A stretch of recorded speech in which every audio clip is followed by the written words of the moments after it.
10 लाख रुपये देके लाए हैं।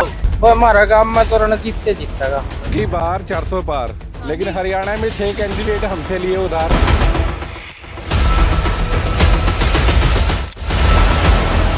नमस्कार दोस्तों, हरियाणा के इतिहास में 33 साल बाद यह एक ऐसा लोकसभा चुनाव होगा जिसमें राज्य के पूर्व मुख्यमंत्री बंसीलाल के परिवार का कोई सदस्य मैदान में नहीं होगा।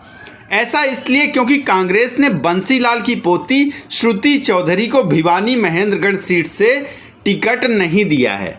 1977 से लेकर 2019 तक सिर्फ एक बार 1991 का लोकसभा चुनाव ऐसा रहा है जब बंसीलाल या उनके परिवार का कोई सदस्य लोकसभा के चुनाव मैदान में नहीं उतरा। इसी तरह हरियाणा में 26 साल बाद भजनलाल परिवार का भी कोई सदस्य चुनाव मैदान में नहीं उतरेगा। पूर्व मुख्यमंत्री भजनलाल 1989 में फरीदाबाद से और 1998 में करनाल से चुनाव जीतकर लोकसभा पहुंचे थे। उसके बाद उनके परिवार ने 2009 से 2019 तक हिसार सीट से लोकसभा का चुनाव लड़ा। हिसार से बीजेपी ने रणजीत चौटाला को टिकट दिया है, जबकि कांग्रेस ने पूर्व केंद्रीय मंत्री जयप्रकाश जेपी को प्रत्याशी बनाया है।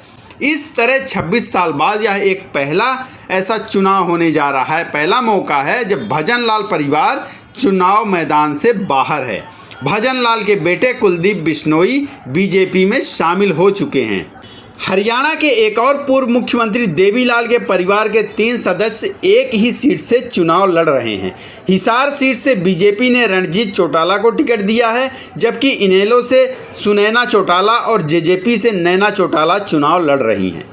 रणजीत सिंह चौटाला देवीलाल के बेटे हैं। सुनैना चौटाला देवीलाल के पौत्र रवि चौटाला की पत्नी है, जबकि नैना चौटाला ओम प्रकाश चौटाला के बड़े बेटे अजय चौटाला की पत्नी और हरियाणा के पूर्व मुख्यमंत्री दुष्यंत चौटाला की मां हैं। ओम प्रकाश चौटाला के छोटे बेटे अभय सिंह चौटाला कुरुक्षेत्र लोकसभा सीट से चुनावी मैदान पर हैं। अंबाला सीट पर भी दिलचस्प संयोग बना हुआ है। इस सुरक्षित सीट पर कांग्रेस ने विधायक वरुण चौधरी को टिकट दिया है। वरुण चौधरी के पिता फूलचंद मुलाना से जब 1999 में यहाँ से चुनाव लड़ा था, तब उनके सामने बीजेपी के उम्मीदवार रतनलाल कटारिया थे। रतनलाल कटारिया का बीते साल निधन हो गया था। इस बार बीजेपी ने यहाँ से उनकी पत्नी बंतो कटारिया को चुनाव लड़ने का मौका दिया है। इस तरह 25 साल बाद एक बार फिर चौधरी और कटारिया परिवार आमने सामने होंगे। दिल्ली से सटी हुई सोनीपत लोकसभा सीट टिकट की काफ़ी चर्चा है, क्योंकि कांग्रेस ने यहां से सतपाल ब्रह्मचारी को उम्मीदवार बनाया है। सतपाल ब्रह्मचारी मूल रूप से तो हरियाणा के निवासी हैं, लेकिन वह उत्तराखंड की हरिद्वार लोकसभा सीट पर राजनीति कर रहे थे।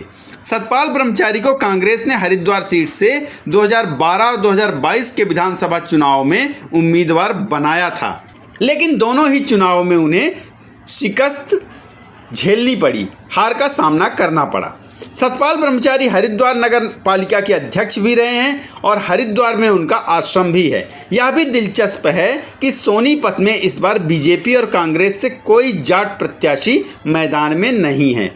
सोनीपत सीट इसलिए महत्वपूर्ण है क्योंकि 2019 के लोकसभा चुनाव में जब हरियाणा में कांग्रेस के सबसे बड़े चेहरे और पूर्व मुख्यमंत्री भूपेंद्र सिंह हुड्डा ने यहां से चुनाव लड़ा था, तो बीजेपी के उम्मीदवार रमेश चंद्र कौशिक ने उन्हें 1.5 लाख से ज़्यादा वोटों से हराया था। ऐसे ही वीडियोज़ के लिए चैनल को सब्सक्राइब करें, वीडियो को लाइक करें, शेयर करें। बहुत बहुत धन्यवाद। नमस्कार।